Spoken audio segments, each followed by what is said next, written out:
পৃথিবীর ইতিহাসে সর্বপ্রথম যে কওমকে ভূমিকম্প দিয়ে ধ্বংস করা হয়েছে তার নাম কওমে মাদিয়ান। কি নাম? কওমে মাদিয়ান। প্রশ্ন হচ্ছে কেন ভূমিকম্পের শাস্তি আসবে? উত্তর, আল্লাহ পাক ওদের কয়েকটা পাপ বলছেন। এক নাম্বার আল্লাহ ওদেরকে বলছেন ওয়াজিনু বিল কিসতাসিল মুস্তাকিম, তোমরা ওজনে সঠিকভাবে মাপ দিবে। কওমে মাদিয়ান মাপে কম দিত, এই মাপে কম দেওয়ার একটা পাপের কারণে ভূমিকম্পের শাস্তি এসেছে। কোরআন কথা বলছে। এই সমস্যা সমাজে আছে কি নাই? আচ্ছা, আরো বলছে ওয়ালা তাবখাসুন নাস আশিয়াহুম, তোমরা মানুষের সম্পদ অন্যায়ভাবে দুই নাম্বারি করে ভোগ করিও না। এই দুই নাম্বারি করে অন্যের সম্পদ ভোগ করার এই পাপটা সমাজে এখন আছে কি নাই? আরেকটা হচ্ছে যে তারা অপচয় করত, মাপে কম দিত, মানুষের সম্পদ অন্যায়ভাবে লুটপাট করে খেত। এই সময় আল্লাহ রাব্বুল আলামিন ওদেরকে সতর্ক করেছেন শুআয়ব আলাইহিস সালামকে দিয়ে, তারা কথা শোনে নাই। আল্লাহ রাব্বুল আলামিন ভূমিকম্প দিয়ে পুরো জাতিকে ধ্বংস করেছে। তাহলে পৃথিবীর ইতিহাসে এই ভূমিকম্প নতুন না আগে হয়েছে? এই ভূমিকম্প এখন আবার নতুন করে বেশি বেশি হচ্ছে কিনা? এই ভূমিকম্পের অপরাধ আল্লাহ পাক কি বললেন? মাপে কম দেয়া, অন্যের সম্পদ অন্যায়ভাবে আত্মসাৎ করা এবং কি অপচয় করা। কোন কম করেছে এই কাজগুলা? কওমে মাদিয়ান। এখন আসেন কওমে মাদিয়ান থেকে নবী সাল্লাল্লাহু আলাইহি ওয়াসাল্লাম কি বলছেন।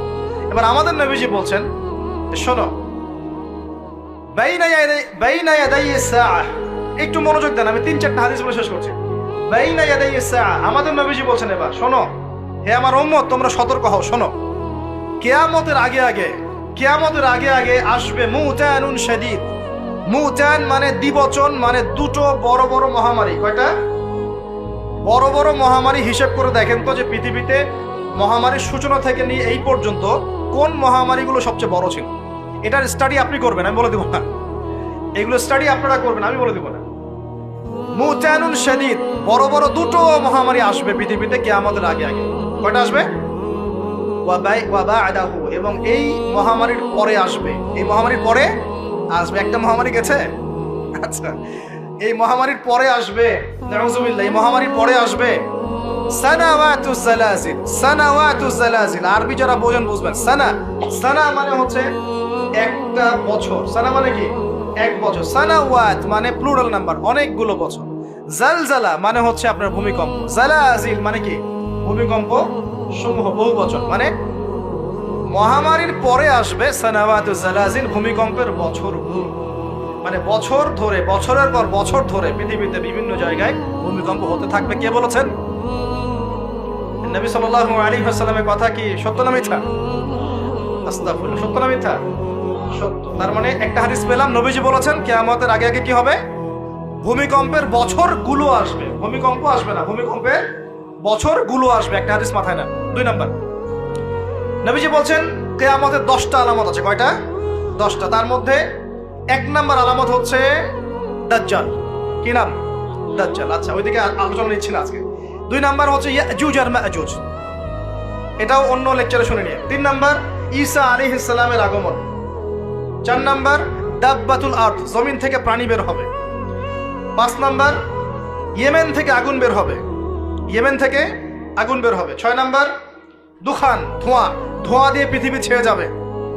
7 নাম্বার, 8 নাম্বার, 9 নাম্বার, এগুলো হচ্ছে 3টা বড় বড় ভূমিকম্প, ভূমিধস, যেটা হবে একটা পৃথিবীর পূর্বে, একটা পশ্চিমে, একটা মাঝখানে। পৃথিবীর পূর্বে মানে এই পুরো আমাদের সাবকন্টিনেন্ট সহ পুরো পূর্ব দিক, একদম ইন্দোনেশিয়া, মালয়েশিয়া, পুরো সব জায়গায় পূর্ব দিক। পশ্চিম মানে পুরো পশ্চিমা সভ্যতা, আর মাঝখান মানে এই জাজিরাতুল আরবিয়া, মাঝখান। এই 3টা ভূমিকম্প হবে পৃথিবীতে, এখনো আসা বাকি আছে বড় বড়। এগুলোতে ভূমি কাঁপবে না, ভূমি ধসে যাবে। কি হবে? নবীর কথা কি ভুল হবে? আর শেষটা হচ্ছে পশ্চিম দিক থেকে সূর্য উদিত হবে এবং মানুষের তওবার দরজা বন্ধ হয়ে যাবে। তওবা করে লাভ নেই। এই 10টা বড় বড় মধ্যে 3টা পেয়েছেন ভূমিকম্প। তাহলে পেলাম যে ভূমিকম্পের বছরগুলো আসবে। আরো পেলাম কি বড় বড় 3টা হবে, পূর্বে একটা, পশ্চিমে একটা, মাঝখানে একটা। আর কোন পাপের কারণে হবে সেটা কিন্তু অন্য আয়াতগুলোতে আমরা দেখলাম। আচ্ছা, সামনে আসেন। আবার নবীজি বলছেন দাজ্জাল যখন মানুষের রূপে বের হবে তখন সে সব জায়গায় বিচরণ করতে পারবে, কিন্তু মক্কা মদিনায় ঢুকতে পারবে। ঠিক আছে? তো সালফে সালেহিন তারা বলছেন দাজ্জাল সব জায়গায় ভ্রমণ করবে, এটা এও ব্যাখ্যা হতে পারে সে নিজে সব জায়গায় যাবে না, বরং তার অনুসারীরা বিভিন্ন জায়গায় আধিপত্য বিস্তার করবে। ব্যাখ্যা যৌক্তিক তো, যৌক্তিক ব্যাখ্যা। এরপরে যখন সে মদিনায় ঢুকতে পারবে না, দেখবে যে এখানে ফেরেশতারা একদম খোলা তরবারি হাতে দাঁড়ায় আছে, ঢুকতে পারবে না, তখন সে মদিনার কাছাকাছি একটা জায়গায় বসতি গাড়বে, গেড়ে তার অনুসারীদেরকে আহ্বান করবে। কিভাবে? সে আল্লাহ পাক তো তাকে কিছু ক্ষমতা দিবেন পরীক্ষা করার জন্য। সে 3 বার ভূমিতে আঘাত করবে, এতে করে ভূমি কেঁপে উঠবে, এবং এই ভূমিকম্পে মদিনা থেকে যত মোনাফেক টাইপের যত মানুষ আছে সব দৌড় দিয়ে দাজ্জালের দলে যোগ দিবে। তার মানে ওই সময় ভূমিকম্প আসবে। আর কি? এবার নবী সাল্লাল্লাহু আলাইহি ওয়াসাল্লাম বুখারীর হাদিসে বলছেন, আবু হুরায়রা রাদিয়াল্লাহু আনহু থেকে বলছেন, তিনি বলছেন যে লা তাকুমুস সাআ, কিয়ামত ততদিন পর্যন্ত হবে না। এই হাদিস দুটো একটু মনোযোগ দিয়ে শুনুন। কিয়ামত ততদিন পর্যন্ত হবে না যতদিন পর্যন্ত না ইউকবাদুল ইলম, জ্ঞানটাকে উঠিয়ে নেওয়া হয়। জ্ঞান কি হয়? উঠিয়ে নেওয়া হয়। নবী আরো বলছেন ইউকবাদুল ইলম ওয়া তাকসুরু জালাজিল, এবং বেশি বেশি ভূমিকম্প না হচ্ছে। 2 নম্বর কি? বেশি বেশি ভূমিকম্প না হচ্ছে। ওয়া ইয়াতাকারাবুজ জামান, এবং সময় কাছাকাছি চলে না আসছে। এই জায়গায় আমি একটু স্টাডি করতে গিয়ে একটা অদ্ভুত জিনিস দেখলাম, যে একটা রিসার্চ বলছে, সায়েন্সের রিসার্চ বলছে যে প্রতিটা ভূমিকম্পে পৃথিবীর গতির মধ্যে একটা পরিবর্তন হয়।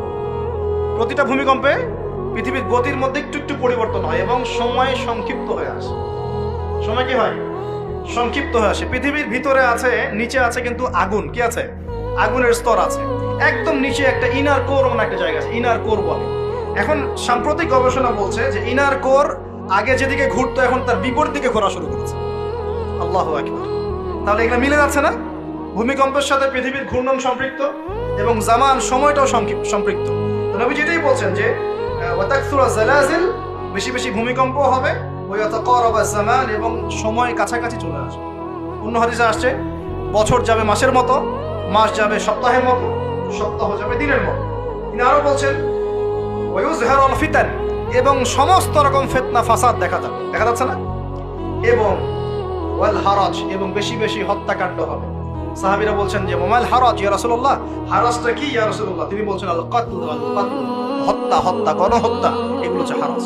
এবং তোমাদের ধন সম্পদ বাড়তে থাকবে, ফায়াফিদু, ধন সম্পদ উপচে পড়বে। এখানেও পেলাম যে ভূমিকম্প কিয়ামতের অন্যতম কি আলামত। আরেকটা হাদিসে নবীজি বলছেন, আর 2টো হাদিস বাকি আছে আজকের মতো। নবীজি বলছেন, এই হাদিসটা আসছে ইবনে মাজাহ, এটার হাদিস নাম্বার 4020 নম্বর হাদিস। নবীজি বলছেন যে লা ইয়াশরাবান্না আন-নাস মিন উম্মতি আল-খামর, আমার উম্মতের, ভালো করে শোনেন যুবকরা, ভালো করে শোনো, আমার উম্মতের মানুষ, এক শ্রেণীর মানুষ মাদক দ্রব্য পান করবে। কি পান করবে? নবীজি বলছেন আমার উম্মতের একটা অংশের মানুষ মাদক দ্রব্য পান করবে, ওয়া ইউসাম্মুনাহা বিগাইরি ইসমিহা, কিন্তু মাদক দ্রব্যের নাম পরিবর্তন করে অন্য নাম দিয়ে আসবে। বুঝতে পারলাম? এখন কে বলে মাদক? আমরা বলি এখন হুইস্কি, রাম, আর কি ভাই, ইয়াবা, কত নাম বের হয়েছে। এটা আরো অ্যামেজিং। নবীজি বলছেন ওই মানুষগুলো যারা মাদকদ্রব্য পান করে নাম ভিন্ন দিবে, তাদের কানের পাশে বাদ্যযন্ত্র বাজবে। এখন কানের পাশে বাদ্যযন্ত্র বাজে কিভাবে? তোমার ব্লুটুথ আর ইয়ারফোন দিয়ে। বুঝতে পারো না? এইভাবে শব্দ আসলো কিভাবে হাদিসের মধ্যে? নবীজি এভাবে শব্দ প্রয়োগ করলেন কেন? ওয়ায়ুযাফু আলা রুউসিহিম বিল মাআসিফ, তাদের মাথার পাশে, কানের পাশে বাদ্যযন্ত্র কেমন করে বাজবে? তোমার কানের ভিতরে ঢুকানো আছে বাদ্যযন্ত্র, আছে না? এই যে এটা এই জামানার সাথে সম্পৃক্ত। ওয়াল মুগান্নিয়াত মানে হচ্ছে ওই গায়িকা, নর্তকী, এবং তারা গায়িকা নর্তকীদেরকে নিয়ে সময় কাটাবে। আল্লাহ পাক তাদেরকে শাস্তি দিবেন কিভাবে? ইয়াখসিফুল্লাহু বিহিমুল আরদ, নাউযুবিল্লাহ। আল্লাহ পাক ওই মানুষগুলোকে সহ জমিনটাকে ধসিয়ে দিবে। কি পাপের কারণে? মাদক দ্রব্য খাওয়া এবং তার নাম ভিন্ন করে হালাল করে খাওয়া। আস্তাগফিরুল্লাহ। 2 নম্বর হচ্ছে বাদ্যযন্ত্র, কে কানের পাশে বাদ্যযন্ত্র প্লে করা, আর মুগান্নিয়াত মানে হচ্ছে নর্তকী, গায়িকাদেরকে নাচানো। আল্লাহ পাক একটা শাস্তি দিবেন, ওদেরকে সহ ভূমি ধসিয়ে দিবেন। আরেকটা শাস্তি আছে, ওয়ায়াজআলুল্লাহু মিনহুমুল কিরাদাতা ওয়াল খানাসির, আল্লাহ রাব্বুল আলামিন ওই মানুষগুলোকে বানর আর শুয়োর বানিয়ে দিবেন। নাউযুবিল্লাহ। এগুলো কি মিথ্যা না সত্য? সাদাকাল্লাহুল আযীম ওয়া সাদাকা রাসূলুল কারীম, আল্লাহ পাক সত্য বলেছেন, তার রাসূল সত্য বলেছেন। সর্বশেষ হাদিস, আজকের মাহফিলের সর্বশেষ হাদিস। এবং এই হাদিস থেকে আমরা বুঝতে পারবো কি কি পাপ আমাদের করা যাবে না আর কি কি পাপ করলেই শাস্তিটা আসবে। হাদিসটা হচ্ছে عن أبي هريرة رضي الله عنه قال قال رسول الله صلى الله عليه وسلم إذا اتخذ الفيء دولا, ভালো করে শুনেন, নবী সাল্লাল্লাহু আলাইহি ওয়াসাল্লাম বলেছেন, যখন গনিমতের মাল বা রাষ্ট্রীয় সম্পদগুলোকে ব্যক্তিগত মাল মনে করা হবে। এক নাম্বার কি, যখন গনিমতের মাল বা রাষ্ট্রীয় যুদ্ধলব্ধ সম্পদগুলোকে নিজের মনে করা হবে, ওয়াল আমানাতু মাগনামান, এবং আমানত রাখা হলে সেটাকে কি মনে করা হবে, গনিমত। আমানত রাখা হলে গনিমত মনে করে খেয়ে ফেলবে, মানে লুট করে খাবে। ওয়াজ যাকাতু মাগরামান, এবং যাকাত, এই যাকাতের বিধানটাকে খুব বোঝা মনে করা হবে, যাকাত খুব বার্ডেন, খুব বোঝা। 3 নাম্বার 4 ওয়া তুআল্লিমা লিগায়রি দ্বীন, দ্বীনের জ্ঞান বিবর্জিত শিক্ষা চালু করা হবে। সুবহানাল্লাহ, মিলতেছে কি না? দ্বীনি জ্ঞান বিবর্জিত, ধর্ম বিবর্জিত শিক্ষার প্রচলন হবে। এবং এই যে পরিবারের কর্তা যারা আছে এরা সব মহিলার আঁচল ধরে বসে থাকবে, বুঝতে পারতেছেন না? পরিবারের কর্তারা স্ত্রীদের আঁচল ধরে ঘুরবে, আর কি করবে, এবং তার মায়ের অবাধ্য হবে, মানে মায়ের চাইতে বউকে বেশি প্রাধান্য দিবে, বউয়ের আঁচল ধরে ঘুরবে। আর নবীজি বলছেন বন্ধু বান্ধবকে খুব কাছে টেনে নিবে, বন্ধু বান্ধবকে কাছে টেনে নিয়ে তার বাবাকে দূরে ঠেলে দিবে। মিলতেছে কিনা, বুঝতেছেন না কথা? আবার বলতেছি, যখন গনিমতের মালকে ব্যক্তিগত মাল মনে করা হবে, আমানত রাখা হলে লুট করে খেয়ে ফেলা হবে, যখন যাকাতের মালটাকে, যাকাতটাকে বার্ডেন মনে করতেছে, বোঝা মনে করতেছে, যখন ধর্ম বিবর্জিত শিক্ষা চালু হচ্ছে, যখন একজন ব্যক্তি তার মাকে কষ্ট দিয়ে মায়ের চাইতে বেশি স্ত্রীকে প্রাধান্য দিচ্ছে, তার আঁচল ধরে ঝুলছে, আর যখন এই ছেলে পেলেগুলো বন্ধুকে কাছে টেনে নিচ্ছে, বাবাকে দূরে ঠেলে দিচ্ছে, আর কি হচ্ছে, সুবহানাল্লাহ, যখন মসজিদের মধ্যে শোরগোল হট্টগোল বেড়ে যাচ্ছে, কি হচ্ছে না? যখন মসজিদের মধ্যে শোরগোল হট্টগোল বেড়ে যাবে, এবার রাগ করেন না, এটা হাদিসে আছে, আমি বলছি, অনুবাদ করছি। এবং কোন কোন কবিলা, মানে গোত্র বা সমাজের নেতৃত্ব দিবে ওদের মধ্যে সবচেয়ে ফাসিক ব্যক্তি, সবচেয়ে পাপাচারী ব্যক্তি, এটা নবীজি বলছেন। আরো তিনি বলছেন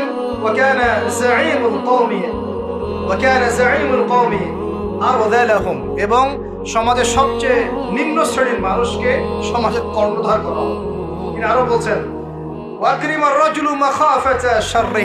কোন মানুষকে সম্মান করা হবে তার ভয়ে, কিসে, ভয়ের চোটে সম্মান করা হবে, সম্মান মন থেকে আসবে না, ভয়ের চোটে সম্মান করা হবে। আরো বলছেন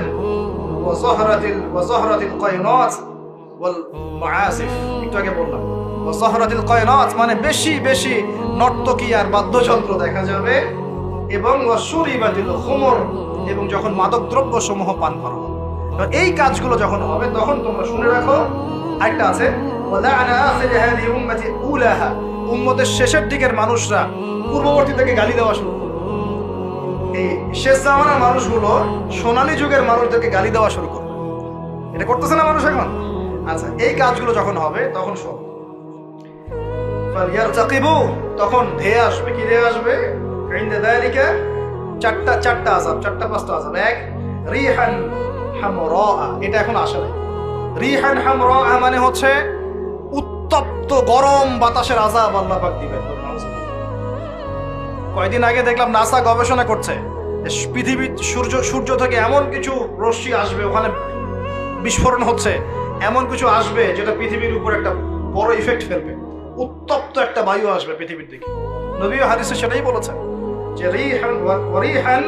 রিহান হামরাআন মানে উত্তপ্ত গরম একটা বাতাস আযাব হিসেবে পৃথিবীতে আসবে। 1 2 নম্বর আযাব আসবে ওয়াজালজালা, এবং বেশি বেশি ভূমিকম্প, যেটা বললাম। আর কি আসবে, খাসফান, ভূমি ধসে যাবে, মাটিতে ধসে যাবে। ওয়ামাসখান, এবং চেহারা সুরত আকৃতি মানুষের বিকৃত হয়ে যাবে। ওয়াকাদফান, এবং আসমান থেকে পাথর বর্ষণ করা। এই 5টা আযাব আসবে কখন, যখন এই 14-15টা পাপ তোমরা করতে থাকো। প্রিয় ভাইরা, আমরা আজকের আলোচনা থেকে যথেষ্ট জ্ঞান নিয়েছি। সর্বশেষ যে কথাগুলো বলে শেষ করবো সেটা হলো, এক, আল্লাহ পাকের পক্ষ থেকে কাফের, মুশরিক, মুনাফিকদের উপরে এগুলো অবশ্যই আযাব হিসেবেই আসবে না?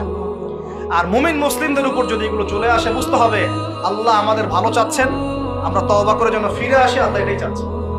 অথবা এর মধ্য দিয়ে আমাদের গুনাহগুলো আল্লাহ মাফ করুন। আল্লাহ রাব্বুল আলামিন আমাদের সবাইকে আসমানের সমস্ত বিপদ, জমিনের সমস্ত বালা থেকে হেফাজত করুন এবং আল্লাহ পাকের আযাব নেমে আসে এমন পাপগুলো থেকে বেঁচে থাকার তৌফিক দান। আমরা আজকের এই সংক্ষিপ্ত আলোচনা যে পাপগুলোর নাম জেনেছি, এই সমস্ত পাপ থেকে আল্লাহ আমাদের সবাইকে বেঁচে থাকার তৌফিক দান। 1 নাম্বার শিখেছি, একটু শেষ করি। 1 নাম্বার শিখেছি শয়তানের তাবেদারি করা, করব কি আমরা? আল্লাহ মাফ করুক। আবার শিখেছি হিংসা বিদ্বেষ করব। আমরা শিখেছি যে শিরকের পাপের কারণে আল্লাহর আযাব এসেছে, করব কি শিরক? কুফরির পাপের কারণে আল্লাহর আযাব আসে, আমরা কি কুফরি করব? আমরা শিখেছি অহংকারের কারণে আল্লাহর আযাব আসে। বসেন, আমরা শিখেছি যে সত্যকে প্রত্যাখ্যান করা, আমানতের খেয়ানত করা, মাপে কম দেয়া, হ্যাঁ, অন্যদের উপর অত্যাচার জুলুম করা, মানুষকে প্রহার করা, সমকামিতা, এইসব পাপের কারণে আল্লাহর শাস্তি নেমে আসে। আর আমরা এই হাদিসগুলোর মধ্যে দিয়ে জানলাম যে ভূমিকম্প কিয়ামতের আগে আগে বেশি হবে। কোন কোন পাপের কারণে হবে?